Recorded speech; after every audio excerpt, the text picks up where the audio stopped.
Hi friends, ఈరోజు మంగళవారం స్వామివారికి ఆంజనేయ స్వామి గుడికి వచ్చాను. పంచామృతాలతో అభిషేకం. ముందుగా ఆయనకి పాలు పోసాను. తర్వాత వేరే వాళ్ళు పాలు ప్యాకెట్ కూడా ఇచ్చారు, అవి కూడా పోయమంటే పోసాను. తర్వాత ఆవు పాలు ఒక ఆవిడ ఇచ్చింది, అవి కూడా పోసాను. తర్వాత శంఖంతో ఒకసారి నీళ్ళు పోయాలి, పోసాను.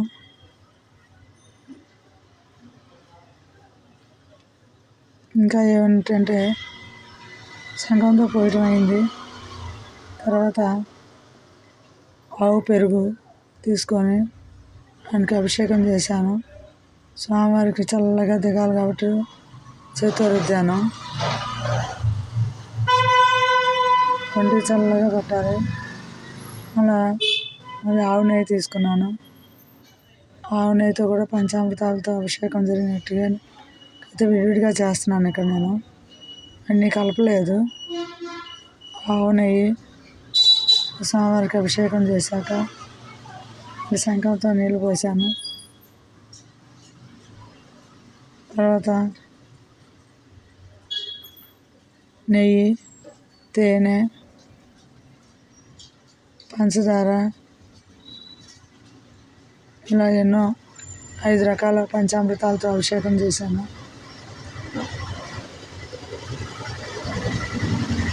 తర్వాత పసుపు, కుంకుమ, గంధంతో కలిపి ఆయన మీద వేసి అభిషేకం చేశాను.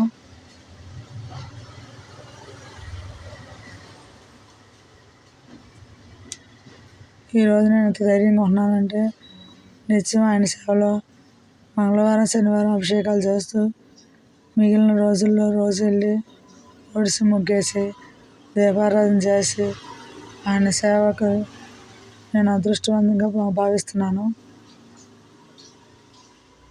అందుకే అంత ధైర్యం ఇచ్చాడు నాకు, ఆ ఓపికని కూడా ఇచ్చాడు. పసుపు కుంకుమ అయ్యాక అప్పటికి ఇంకెవరు రాలేదు. తర్వాత సింధూరం రాసేయడానికి వచ్చారు. నేను చాలామంది చెప్తున్నాను, రెండమ్మా, ఆడవాళ్ళు కాదు మగవాళ్ళే చేయాలి అభిషేకాన్ని. ఏం చేస్తాం, ఎవరు లేనప్పుడు నేనే చేస్తున్నాను. అక్కడ ఆంజనేయ స్వామి నా కొడుకు అనుకొని భావించుకొని చేస్తున్నాను. గంధం, విభూతి అన్నిటితో కూడా ప్రతి ఒక్క దాంతో అభిషేకం జరుగుతుంది. ఈ గుడిలో ప్రత్యేకత ఏంటంటే మనమే చేసుకునే యోగ్యత, శక్తి మనకిచ్చాడు. ఆ అదృష్టంగా భావించుకోండి. ప్రతి ఒక్కరు కూడా వచ్చి అభిషేకం చేయండి. మనం అక్కడ మన పిల్లవాడు చేస్తున్నట్టుగానే భావించండి. ఈ అవకాశాన్ని, అదృష్టాన్ని వినియోగించుకోండి. తర్వాత సింధూరం రాసి ఇంక బాబు వచ్చాడు. ఖచ్చితంగా నేను కడిగేసాను. అదంతా నీళ్ళు తెచ్చి పోస్తుంటే ఆ బాబు నేను ఇద్దరం కలిసి శుభ్రం చేసాము. కొన్ని బాబుకి తెలియదు, నేనే శుభ్రం చేశాను. ప్రతి వారం వస్తాడు బాబు. ఈరోజు కొంచెం లేట్ అయింది, కానీ నీళ్ళు సరిగ్గా పావు, అలాగే తోసి కడిగాను అన్నమాట.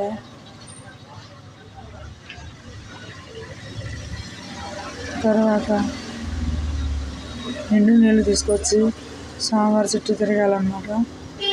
3 సార్లు తిరిగి ముచ్చటగా పోయాలి.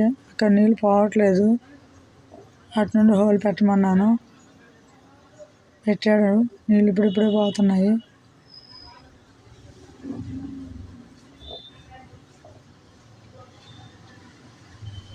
కడగాలంటే చాలా కష్టము, అయినా ఏం చేస్తాం, శుభ్రంగా ఉండాలి కదా.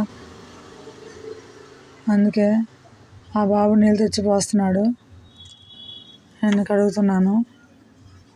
స్వామివారికి 3 సార్లు ప్రదక్షిణ చేశాము. స్వామివారి ప్రదక్షిణ చేసి 3వసారి జై శ్రీరామ్, జై హనుమాన్ అనుకుంటూ ఆయన నామాలు పలికిస్తూ 3 సార్లు ముచ్చటగా ఆయన మీద నీళ్ళు అభిషేకం చేసాం. ఆ నీళ్లు చల్లుకున్నాం అన్నమాట.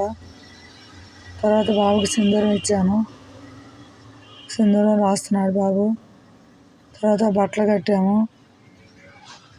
బట్టలు కూడా ఇలా కట్టాలని చూపించాను. కట్టాడు.